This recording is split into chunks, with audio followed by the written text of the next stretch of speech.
Hello students, good morning to all of you. So यहाँ मैं discuss करने जा रहा हूँ एक प्रॉब्लम जो कि है कैपेसिटर से रिलेटेड। जे 2024 के पेपर में पूछी गई। So you have a capacitor जिसमें air head electric medium plates area दे के रखा है, सेंटीमीटर 0.6 सेंटीमीटर अपार्ट है।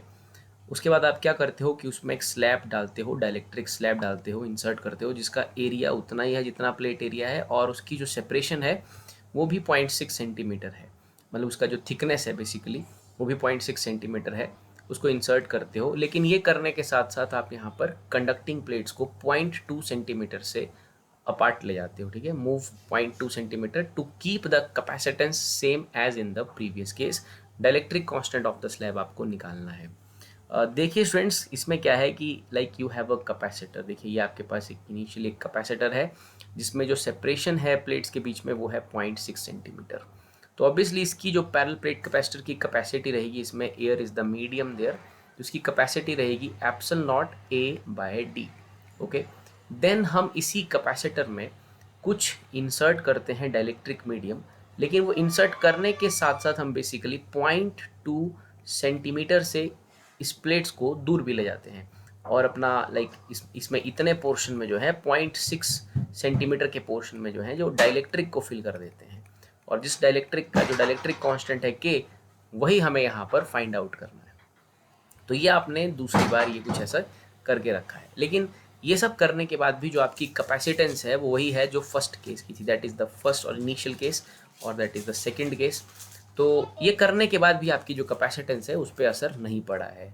सो स्टूडेंट्स देखिए, जब भी आप किसी कैपेसिटर में डाइलेक्ट्रिक इंसर्ट करते हो तो आपकी जो कैपेसिटी आती है वो इस तरह से आती है, epsilon naught A upon D minus T और ब्रैकेट 1 - 1/k। ये फॉर्मूला रहता है when a capacitor is filled with the dielectric in some of its part, some of its thickness में डाइलेक्ट्रिक भरा जाए, तो ये कैपेसिटेंस का फॉर्मूला रहता है।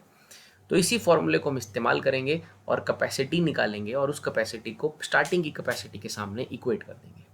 तो फ़र्क क्या रहेंगे एक्सप्रेशन में, उसका आपको थोड़ा ध्यान रखना है यहाँ पर।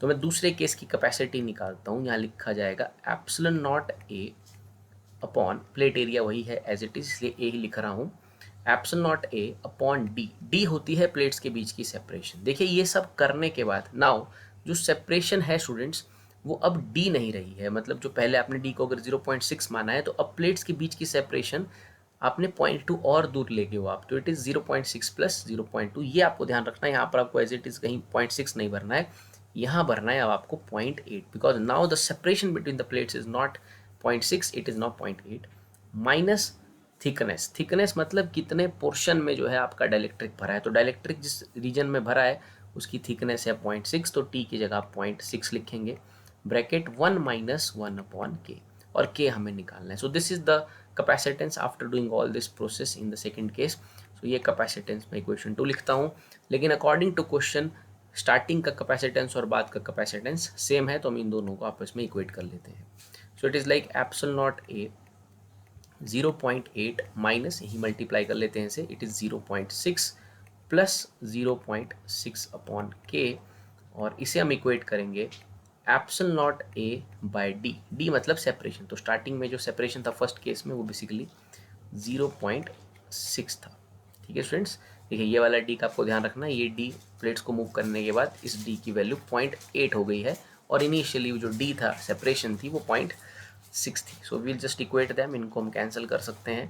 तो यहाँ से बन जाएगा 0.6 is equal to 0.8 minus 0.6 plus 0.6 upon के। सो विल सॉल्व दैट, ये इधर आके प्लस का हो जाएगा, minus 0.6 minus 0.8 plus 0.6 is equal to 0.6 upon के। सो इसे सॉल्व कर लेंगे, इट इज़ लाइक 1.2, और 1.2 से 0.8 जाएगा, 0.4 इज इक्वल टू 0.6 अपॉन के। सो के की वैल्यू आ जाएगी 0.6 अपॉन 0.4, सो जो कि सॉल्व करने पे मिलेगा 1.5। सो 1.5 is the dielectric constant of the medium, so this 1.5 option is the answer. Thank you.